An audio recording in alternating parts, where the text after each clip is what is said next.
आहार वर्जित। जब आप आहार करना बंद कर देंगे, जब उसको आहार नहीं मिलेगा, किसको? जठराग्नि को, तो वो आपके शरीरों के दोषों को पचाएगा, भस्म कर देगा, नष्ट कर देगा। ये है आधार उपवास का। सबसे बड़ा आधार ये है नवरात्र में जो उपवास किए जाते हैं उसका।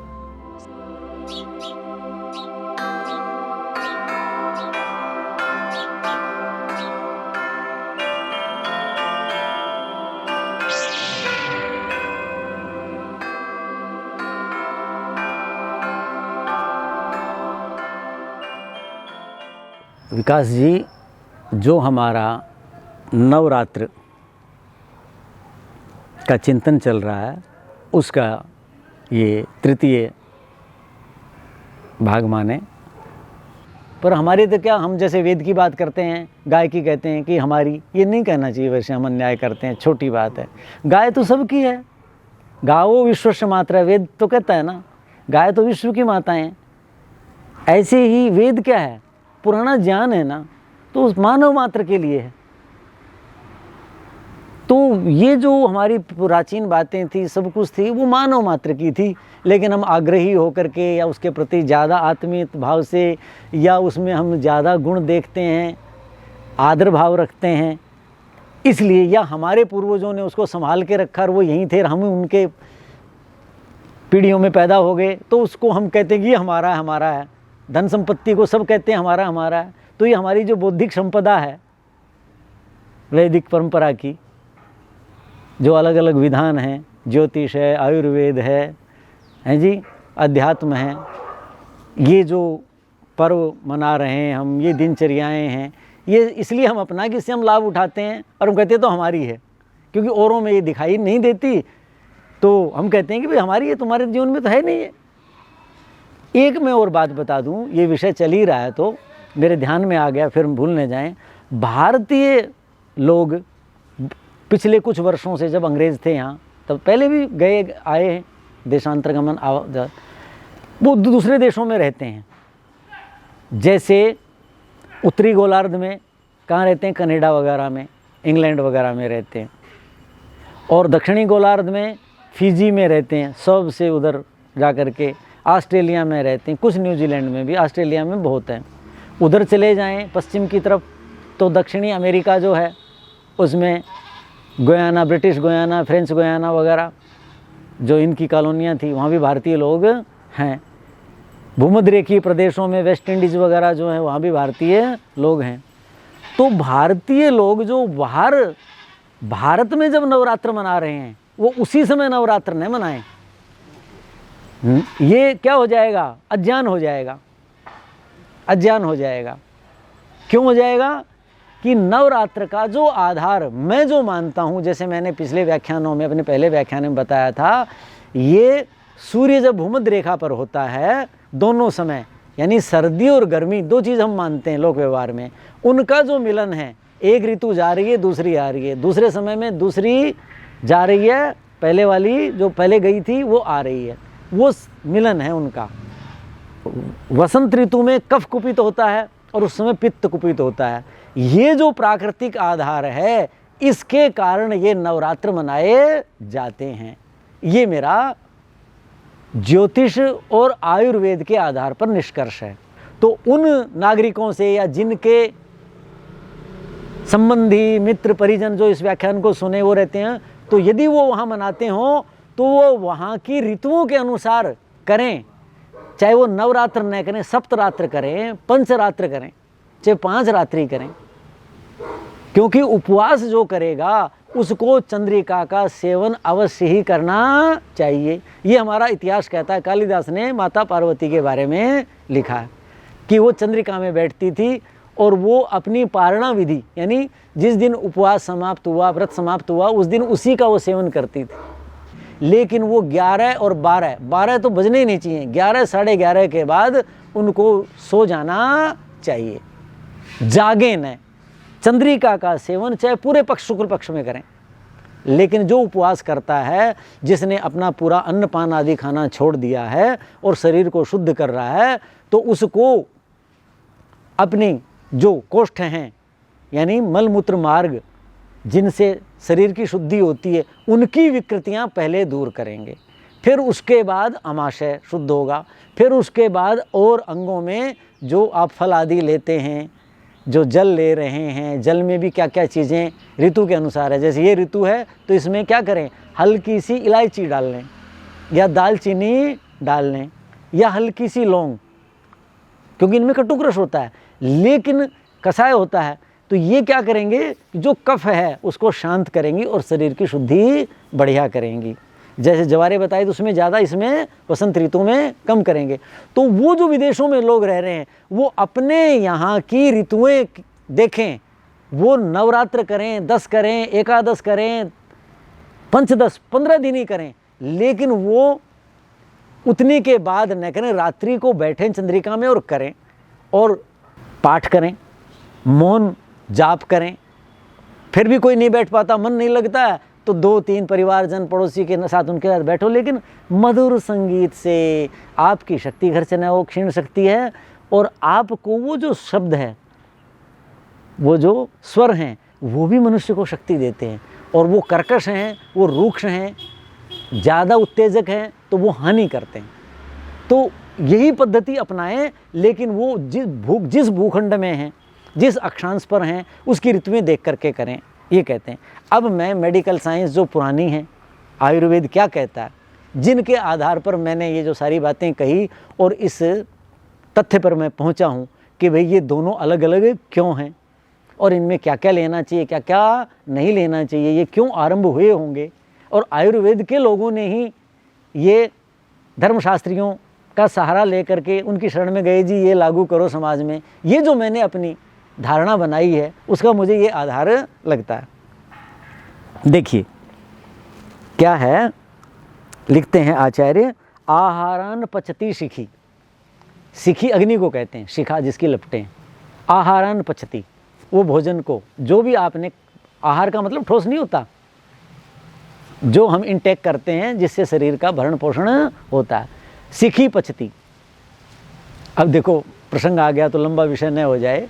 आज से कोई 18 साल पुरानी बात है, बहुत रोहतक मेडिकल कॉलेज में एक डिपार्टमेंट के हेड थे। वो अपना चिकित्सालय चलाते हैं बहुत सालों से यहाँ, मेरे से भी 10 साल बड़े होंगे। लेकिन मैंने बताया ना, चर्चा मुझसे करने आ जाते हैं कि भाई थोड़ा जीवन शैली ये वो हमारे यहाँ तो होती नहीं, वो सीधी कहते हैं कि आयुर्वेद में है और आप ये सब बताए हो ज्योतिष के अनुसार ही हो। तो चर्चा हो रही थी, तो बहुत सालों से मैंने कम किया। लोग बहुत पानी पीते हैं प्रातःकाल उठ करके, उषा पान जिसे कहते हैं। वो कहते हैं डॉक्टर साहब मैं तो 1 जग पी जाता हूँ, 2 लोटे पी जाता हूँ। मैंने कहा डॉक्टर साहब ये तो गलत है, ये तो नहीं पीना चाहिए। मैं कहा इससे तो आपके शरीर की हानि हो जाएगी। ये क्या बात कह दिया आपने, पानी से क्या खर्च हो जाएगा।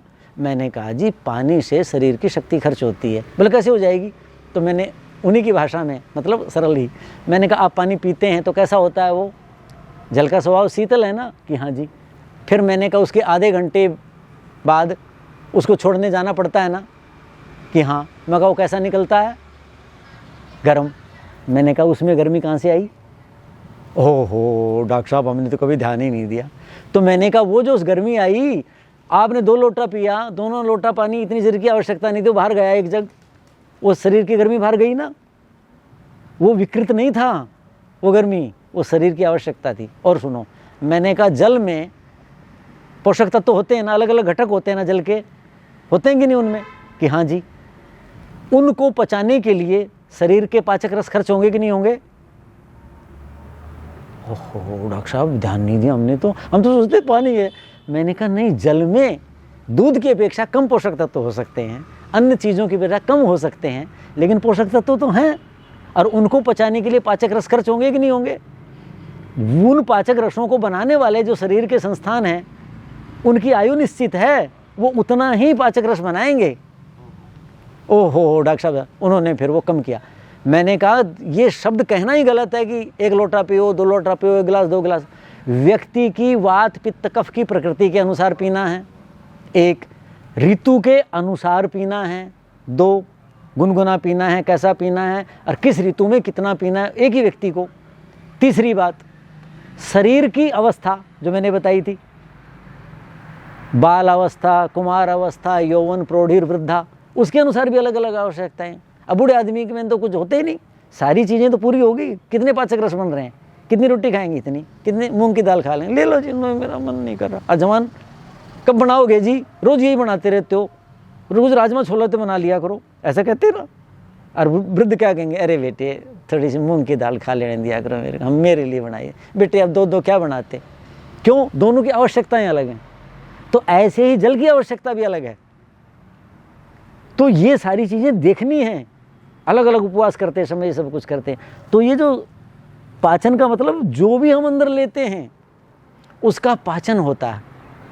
कहते हैं कि आहार को पचाता है। और दोषान पचती, वही सीखी अग्नि, पेट की अग्नि, जठराग्नि जिसे कहते हैं, दोषों को भी पचाता है। कब पचाता है, ये ध्यान देने की बात है। ये सबसे बड़ा आधार है उपवास का। सबसे बड़ा आधार उपवास का क्या है, आहार वर्जित। जब आप आहार करना बंद कर देंगे, जब उसको आहार नहीं मिलेगा, किसको, जठराग्नि को, तो वो आपके शरीरों के दोषों को पचाएगा, भस्म कर देगा, नष्ट कर देगा। ये है आधार उपवास का। सबसे बड़ा आधार ये है नवरात्र में जो उपवास किए जाते हैं उसका, शरीर शुद्धि का। ये जो प्राकृतिक चिकित्सा वाले जो करवाते हैं शरीर शुद्धि, उसका ये आधार है कि जब क्या कहा, आहारान पचती शिखी, भोजन जो किया उसको अग्नि पचाती है। लेकिन आहार वर्जित है, जब उसको भोजन नहीं मिलेगा तो दोषान पचती, वो शरीर के अंदर जो दोष हैं, वात पित्त कफ हैं, उनको समान कर देगा, विषम है तो। और अंदर जो विजातीय द्रव हैं, जैसे टॉक्सिन कहते हैं, विजातीय द्रव कहते हैं, जो सिक्रेशन होते हैं वो विषैले होते हैं। अब क्रोध है, कैसे सिक्रेशन होंगे, कुंठा है, कैसे होंगे, आप सोचो। आप सोचिए, आप बैठे हो, दुकानदार हो, पड़ोसी के ज़्यादा ग्राहक आ रहे हैं और आपके नहीं आ रहे, अब सारे दिन कुड़ते रहते हो, आप लघु शंका करने जाएंगे, देखेंगे जलती हुई आएगी, क्योंकि अंदर जो भाव आए उससे विषैले टॉक्सिन पैदा हुए। और एक वही व्यक्ति जब मंदिर जाता है, दान देता है, गाय को कुछ खिलाता है, गरीबों को कुछ देता है, चिकित्सालय में रोगियों की सेवा करता है, वही व्यक्ति, तो उसके श्राव कैसे होते हैं, भूख भी अच्छी लगती है। लघु शंका जाता है तो ऐसे है जैसे कि लघु शंका नहीं कर रहा, घी और दूध ही जा रहा है, जो है मूत्र मार्ग से, जलता नहीं है ना वो, ऐसा सरल सा ऐसा हो जाएगा सब। क्यों, वो अंदर जो सीक्रेशन हुए, जो श्राव हुए, वो टॉक्सिन नहीं था, विष नहीं था उसमें, विजातीय द्रव नहीं थे। तो अंदर वो सारा का सारा पाचक रसों का कार्य है। तो उपवास जब हम करते हैं, सात्विक भाव से करते हैं, मैं भूखा रहूँगा इसलिए नहीं, मैं अच्छे निमित्त के लिए कर रहा हूँ, तो उस समय अग्नि जो है वो पूरी रहेगी और शरीर के विषों को, मलों को, मैलों को, जो वर्षों से इकट्ठे हो रहे थे, साल भर से इकट्ठे हो रहे थे, या 2 बार जो नवरात्र करता है 6 महीने से इकट्ठे हो रहे थे, उनको हमारे यहाँ क्या बोलो, ये एकादशी का है जी, ये फलाने पर्व का, कितने उपवास हैं, कराए जाते कि नहीं कराए जाते, बहुत उपवास हैं। क्यों कराए जाते हैं, ताकि ये मनुष्य सारे दिन ईर्षा द्वेष में हैं, मेर तेर में हैं, कहीं दुखी है, कहीं बेचारा है, कहीं असाध्य कार्य करने पड़ रहे हैं, अरे इसको स्वस्थ भी तो रखना है।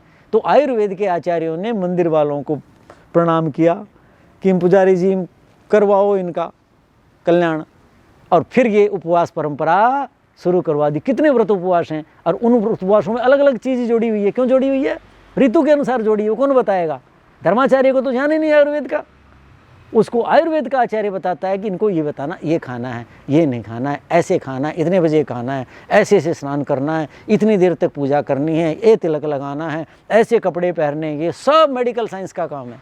ये शाम अल्प बलाह गदा, गद कहते हैं रोग को, जिनके रोग कम बल वाले हैं, ये कहते हैं ना बहुत बलवान रोग है, बहुत शक्तिशाली, किसी को कम बुखार कम है, किसी को पित्त कम है, किसी को कोई भी रोग हुआ किसी भी तरह का, जैसे कैंसर ही है कि अभी तो थोड़ी स्टेज है, तो अल्प बला मतलब जिस रोग में शक्ति कम है, अभी कम बलशाली है, कहते हैं वो जो रोग हैं, कैसे कहते हैं, पिपासा निग्रही। ये तो पानी पीने के लिए कितना आज के लोग क्यों खाते हैं, विदाही अन्नपान ज़्यादा करते हैं, ईर्षा द्वेष ये वो, इसलिए अंदर पित्त बनता है, टॉक्सिन बनते हैं, उनको निकालने के लिए पानी का ज़्यादा है। पहले सादा जीवन था, खान पान भी ठीक था, ईर्षा द्वेष था, सदा होता है, लेकिन वो कम था।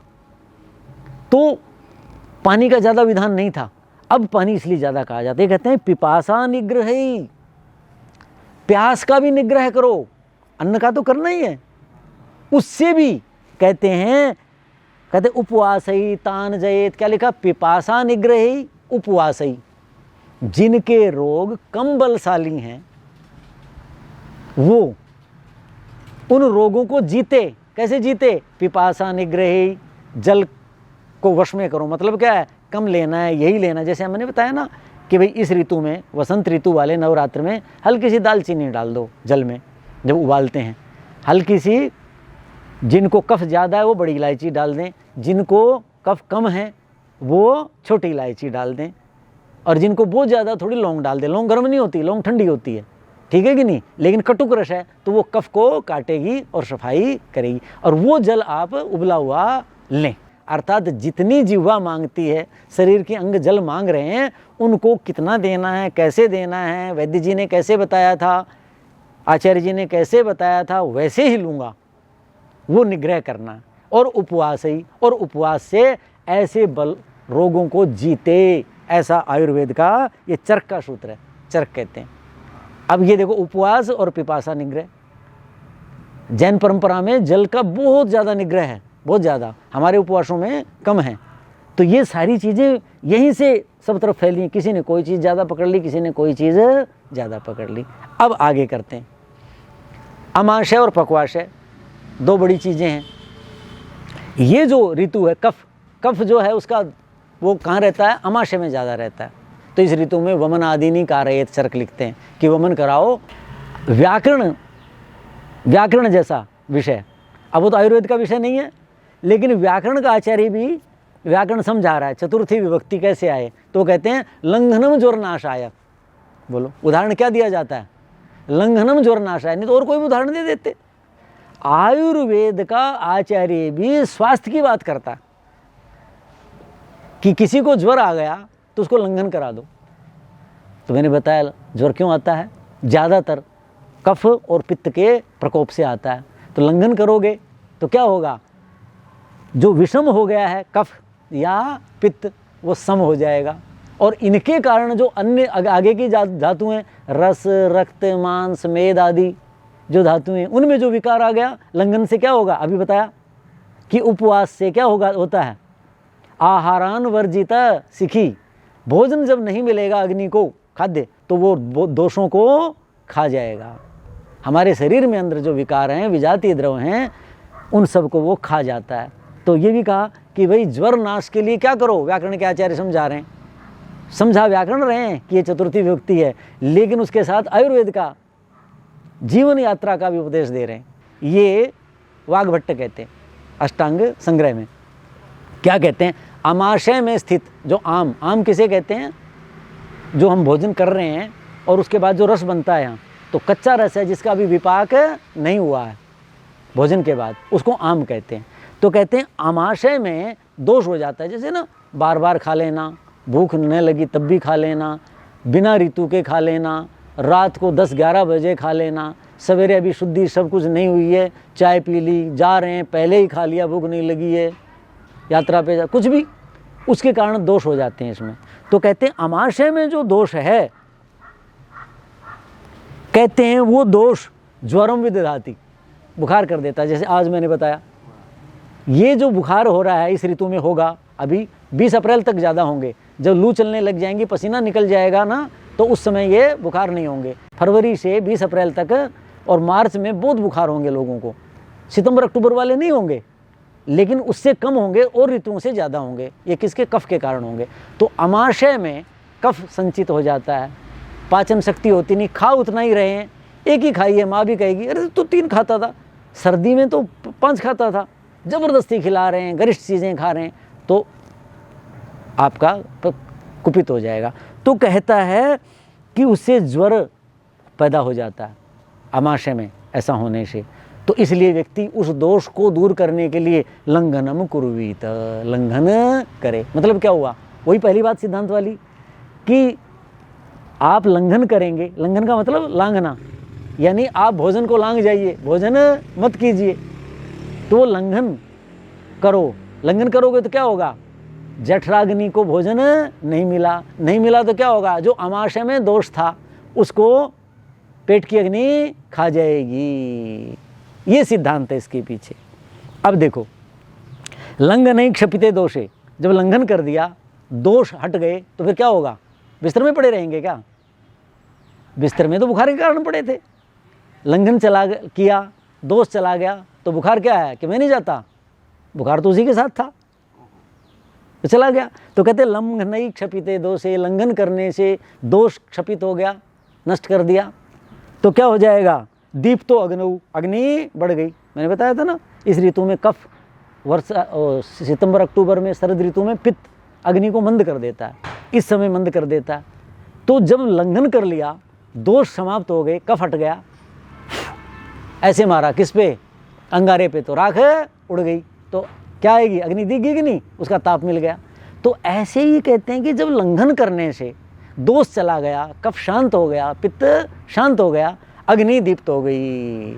अग्नि दीप्त होगी तो क्या हो गया, स्वास्थ्यम, स्वास्थ्य मिल गया, फिर चलने फिरने लगेगा, घूमने फिरने। कि आप ढीले थे जी, नहीं मैं ठीक हो गया, मैंने उपवास किया था, वो वैद्य जी ने बता दिया था। क्षुत, भूख लगती है, तृण, तृषा, प्यास लगती है, रुचि, हर कार्य में रुचि, भोजन में ही नहीं, हर कार्य में रुचि होने लगती है। बलम, ओजस से जाए थे, उसके बाद बल आएगा, खाओगे तो, और ओज भी बढ़ेगा। कहते हैं ऐसा होगा। कितना बड़ा सिद्धांत वाग्भट्ट बता रहे हैं कि ये सारी चीज़ें भाई ऐसे करो। इसके कारण उपवास का नियम है जो मैं बता रहा था। अब देखो, ज़रूरी नहीं है कि एक दिन का उपवास कर ले। मैं एक आग्रह हूँ भाई, जो पूरे दिन नहीं कर सकता, मेरी भी स्थिति है कि मैं भूख सहन कम कर पाता हूँ, तो मैं कहता हूँ भाई पूरे दिन नहीं कर सकते तो एक बार कर लो, मैं से तो अच्छा है। पिताजी कहा करते, अरे बोले भाई, एक कहे 2 और 2 8, और एक ने कहा 2 और 2 5, 5 वाला ठीक है ना, वो 4 के नज़दीक है, वो तो आ गया, 8 वाले क्या करेंगे। अरे एक कहे 2 और 2 45, उसका क्या करोगे, उसको तो पता नहीं वो आएगा भी कि नहीं। तो भाई पूरे 9 रात्र नहीं कर सकते, 2 रात्र करो, 3 रात करो, एक बार करो, नहीं कर सकते एक बार तो कर लो, दिन में एक बार कर लो, सप्ताह में एक बार कर लो। ये चीज़ें हैं, मूल सिद्धांत आयुर्वेद का समझना है, तो ये करना है। तो कहते हैं आदोष पचनात्, तो हर व्यक्ति को समान दोष नहीं है, समान पित्त कुपित नहीं है, समान कफ कुपित नहीं है, और इनके विकार के कारण दोष समान नहीं है। तो फिर क्या होगा, अलग अलग व्यक्ति को अलग अलग समय तक उपवास करना पड़ सकता है। किसी को 2 दिन, किसी को 3 दिन, किसी को 5 दिन, प्राकृतिक किसी के सवाले करवाते हैं और सारी शरीर शुद्धि करते हैं। वो जब तक ऐसा नहीं होता, जैसे चिकित्सक, किसी को थोड़ी दवाई से ठीक हो जाता है, किसी को कम से भी। अब सामान्य बातें जो मेरे से लोग पूछते रहते हैं, मैं कहा जी ये ले लो, ये कर लो।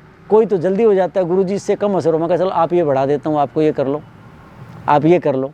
दवाई नहीं बताता, इस चीज़ के साथ ये ले लो, इसके साथ ये लो, ये कम कर दो, इसको गर्म कर लो, इसको ठंडा कर लो, इसको यूँ कर लो। ऐसे ऐसे मैं एक जीवन शैली बताता हूँ, जो रोज़ की दवाइयाँ नहीं।